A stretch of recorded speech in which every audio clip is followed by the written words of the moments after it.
And so what do I do as a practice, as ways in my life of supporting my own consciousness, my own awareness? I want to just speak to that a little bit, because there's a particular feel to it. It's the feeling of the feminine. It's the feeling of the feminine who holds a womb space where there is a deep acceptance of whatever is.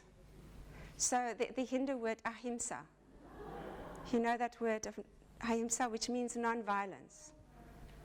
So just, if you could just feel into your own being, the places in your being where you have a subtle violence pushing up against something in yourself which you don't like, which you want to avoid, where you don't want to go. And then could you just drop that bit of violence there and just embrace it? Just make a womb space for that fear of rejection, that social awkwardness, that shame, whatever it is. Just making a womb space for that to be allowed in your being too. Which means the willingness to feel everything. So the deep heart practice of feeling everything and not avoiding anything that there is to feel. That does not mean indulging into a dismal falling apart, as we had in the Victorian times when women would get hysterics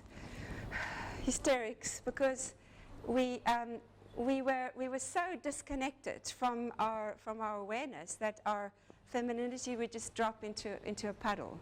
It's like there is the power of presence when we are willing to feel every sensation and every emotion without avoiding any of that. And in the practice in feeling those sensations and emotions is that, of course, the impact of that is going to become big, especially if you're willing to go into the underground, which is where the feminine wants to go. She wants to go into the mud. Yes, she wants to be willing to embrace that which is in the unconscious so that it can be incorporated into your being, into the fullness of your awareness. So difficult things arise. And for that, we do a practice in our school that's called heart meditation. In Tibetan and Tantra, that is called Tonglen meditation. Breathing in the pain. Here comes the pain. Now I've stepped into this exploration of my unconscious, and the pain is intense. And what do? I breathe it in. I feel the pain right here in my sternum. So those of you who might be feeling any pain at the moment, just draw it into your hearts and pull it right into your sternum. Deep in. And then when you breathe out, just letting go love. Breathing in the pain. Breathing out love. Breathing in the pain. Breathing out love. Breathing in the pain. Breathing out love. If you feel pain in the world, breathe it in. Breathe it in. Breathe out love. If you feel there's injustice, breathe in the pain. Breathe out love. And continuing that practice. Why do we do that? Because what is it that hurts our hearts? What hurts our hearts is that we shut them down when we feel things that we don't want to feel.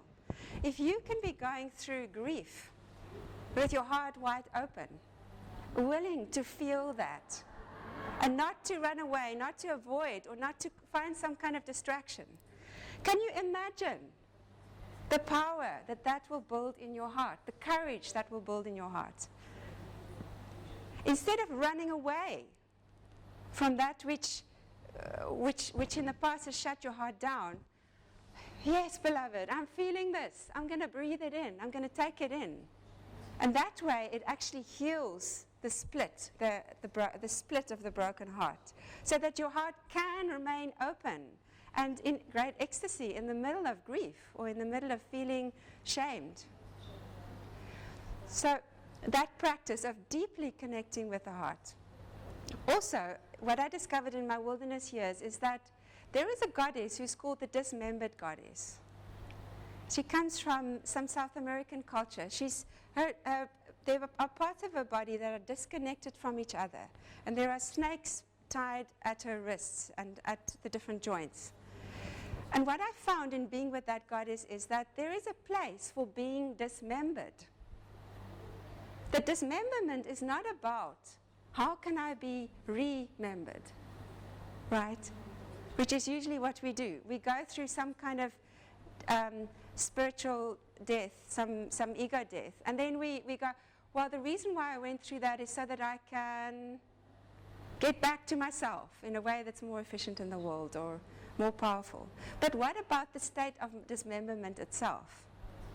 And the willingness to be that, to not know what is your new shape. Yeah? Does that make sense? So staying with the tension of that, of the not knowing, because there is something of the essence of the feminine, the not knowing what the shape is yet, until it's ready to be born. And then the next thing that is a deep practice for me in my life is the practice of Advaita, of working with non-duality.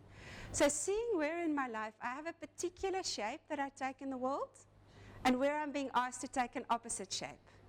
So therefore, if I am used to being the nice girl who's very consistent with my clients and very present in that, if I get called on to be the one who abandons my client consciously, I'm going to notice that, and I'm going to be willing to say that to him. Because of your abandonment that you experienced as an orphan. And because I feel deeply in my being that that is exactly what you need to feel for your healing, I am going to give you the greatest gift you could have imagined. I'm going to abandon you for free. Or I'm going to be the bitch, you know. I'm going to be the bitch. I'm going to be that sex worker that you're coming to me with, your issue, that I need to get over my addiction to sex workers because I want to be with my wife. Guess what I'm going to become for you then? Just for you. I will become the perfect sex worker in this moment. So there's a shape-shifting that happens in my being, which is what we need in order for our hearts to wake up, is to see the places where you have not been willing to be embodied.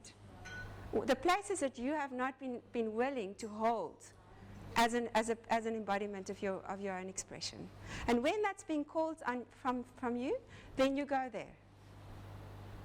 And then the other element of separation is that one of our fundamental polarities, so talking about Advaita, is the perception that there is a separation between you and me, that there's an inner world and an outer world. And a lot of our fears are based on that: rejection, abandonment, betrayal. So here's the meditation for that. Breathing in, you go completely internal. You sink completely into yourself. Breathing out, you open your eyes, you open your energy field, you go completely external. You go completely outside. Breathing in, you go completely inside.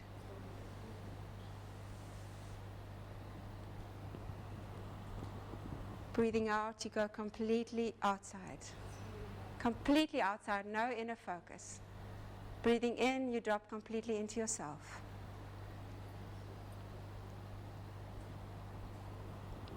Breathing out, you go completely outside.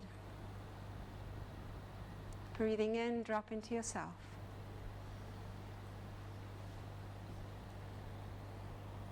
Breathing out, going out. Breathing in, dropping into yourself. Breathing out, going out. Do you notice what happens? Can you start to feel what happens when you do that? Yeah? It's such a fundamental bridging of something that our ego cannot put together. The ego cannot put together outer and inner in one breath. You know, either I'm here or I'm there. But to move from deeply internal to deeply external in one cycle of breathing, and to continue to do that, what is that going to do to your experience that there is separation? Yeah, it's going to integrate it so that when you go out, you will feel like you're going in at the same time. Do you feel that? When you go in, it's going to feel like you're also going out. But that's something that comes from really deeply going into that meditation. Do it when you feel depressed or when you feel alone. That's a beautiful meditation to do.